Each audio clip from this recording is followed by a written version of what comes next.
Hi, I'm Jordan Klaas, and I am doing a video on using a math manipulatives. Today I am going to talk about using playing cards in the classroom.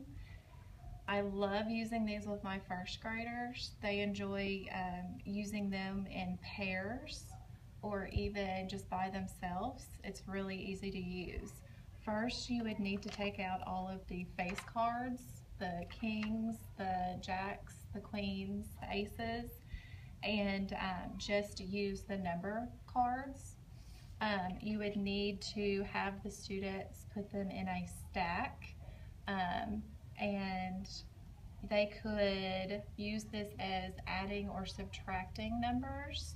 So for example, if they were going to use it for addition, they could draw two cards and either add them mentally, or they could use the shapes on the cards to count them to get their answer. So they could just go 1, 2, 3, 4, 5, 6, 7, 8, 9, 10, 11, 12, 13. So then they would get the answer, the sum of 13. Then after they're done with that, if they get the correct answer, they could take the cards, put them aside, and then also another way they could subtract. So draw two more cards, so a 7 and a 2. So 7 minus 2, they would get 5. If they got that correct, they would keep the cards. And then they could use it as a fun game to see who has the most cards at the end wins. They could also use this as ordering numbers, least to greatest or greatest to least. So they could draw 4 cards and then put them in order from least to greatest. So that would be 2 and 5 and 7 and then 8. And they could even check themselves by counting the shapes again.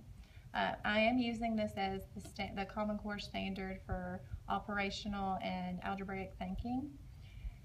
Another way they could use these is they could add digits, not just using one digit at a time. They could do 28 plus 57.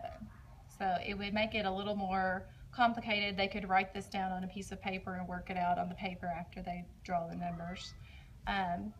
You could use this in different grades. I've used it in 3rd grade before, as far as the same kind of situation with pairs or even by themselves. They could draw the 2 cards and they could use it to multiply.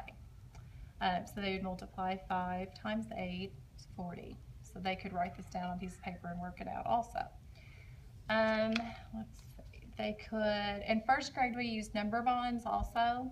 So you could draw the 2 cards and you could say the 8 is the whole number and 5 is one of the parts. So what other part is missing? So then they could use it to solve, to find the missing number. And